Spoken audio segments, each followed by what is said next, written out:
השיחה שלי תהיה הרבה יותר, כאילו פחות אישית, יותר אקדמית אפילו הייתי אומר, אבל אולי בסוף נגיע לאותו מקום. אז המטרה שלי זה לדבר על רצון חופשי, וכיצד הוא קשור למהפכה במדע שהתרחשה בתחילת המאה ה-20. אני רוצה בעצם להציע שהחוויה הפנימית שאנחנו בעלי יכולת בחירה חופשית, מתייחסת למעשה לחוויה של בחירה מודעת. וככל שמרחב המודעות שלנו גדל, ככה ניתן לומר שהבחירות שלנו הן יותר חופשיות. אז קצת נדבר על מה שעד המאה ה-20 הייתה המכניקה של ניוטון והתורה האלקטרומגנטית של מקסוול, ושתיהן תיאוריות דטרמיניסטיות, כלומר, תיאוריה שאומרת שמתוך ידיעת המצב של מערכת פיזיקלית בזמן נתון, ניתן לדעת בוודאות את המצב שלה בכל זמן אחר גם בעתיד. על הבסיס התיאוריות הדטרמיניסטיות לא מתאפשרת בעצם בחירה חופשית, כי זה אומר שכל המחשבות שלנו וכל התגובות שלנו למעשה נקבעות מראש. ולכן גם הפילוסופיה שהייתה מבוססת על המדע הקלאסי, היא בעצם שללה בכלל את האפשרות של בחירה חופשית. עכשיו, בניגוד למדע, הדתות מאמינות שהאל קובע את כל המתרחש במציאות, אבל מצד שני הן רוצות להפריד בין אמונה בדת לבין כפירה, ואז הם התמודדו עם הדילמה הזאת על ידי זה שהם בעצם הגבילו את החופש הבחירה של האדם רק לקבלה או אי קבלה של האמונה הדתית. אתם בטח מכירים, הכל צפוי והרשות נתונה, הכל בידי שמיים חוץ מיראת שמיים, אבל גם הפשרה הזאת היא לא באמת תואמת לחוויה הפנימית שלנו. אז מה קרה בתחילת המאה ה-20? התברר שהתופעות המיקרוסקופיות, שהן בבסיס של כל התופעות הפיזיקליות, הן בעצם לא דטרמיניסטיות, אלא אקראיות.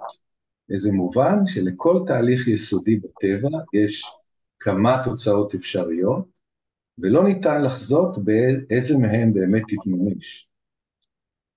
עכשיו, התיאוריה שמתארת את המציאות הזאת היא נקראת תורת הקוונטים, איך ששמעתם. עכשיו צריך לציין שבהתחלה הייתה התנגדות גם בקרב המדענים למהפכה שתורת הקוונטים הביאה, ואפילו איינשטיין, שהיה בן יוצריה, לא קיבל אותה עד סוף ימיו וטען שלא ייתכן שאלוהים משחק בקוביות.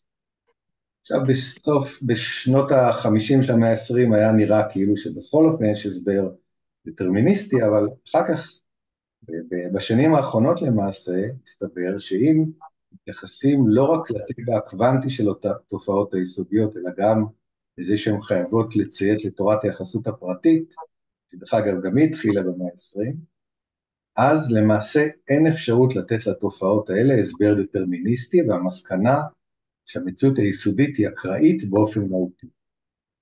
המשמעות שהתובנה הזאת היא מרחיקת לכת, מאחר שזה אומר שגם ישות יודעת הכל, כמו אלוהים, או במדע קוראים לזה השד של מקסוול, בעצם לא יכולה לנבא מה תהיה התוצאה של תהליך פיזיקלי יסודי, ולכן כן, פתאום הסתבר שיש אפשרות לבחירה שהיא לא נקבעת מראש.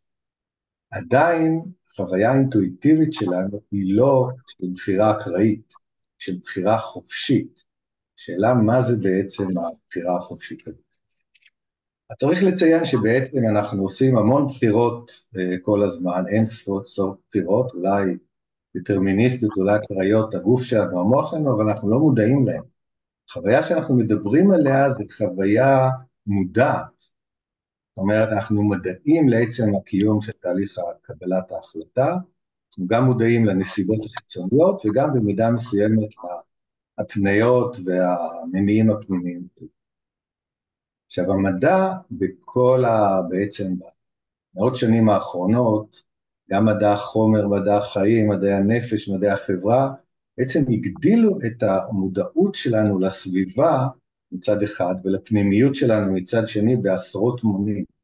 אנחנו היום מבינים באופן הרבה יותר רחב, גם את המקום שלנו, גם את ההשפעה שלנו על אנשים אחרים, על המערכת החיים, מערכות החיים בכלל ועל הפלנטה. במקביל, אנחנו גם למדנו להכיר ולזהות, בעזרת תהליכים פסיכולוגיים, וגם הפסיכולוגיה התחילה בפועל בתחילת המאה ה-20, או על ידי כל מיני תהליכים של תורות התפתחות, מהם ההתניות והמניעים ששולטים בהחלטות שלנו. אז אני רוצה להציע לסיכום שחוויית הבחירה החופשית היא למעשה חוויה של בחירה מודעת, וכיום המודעות הזאת היא מקיפה הרבה יותר מזאת שהייתה בתחילת המאה ה-20, ובוודאי מהמודעות האנושית לפני אלפי שנים.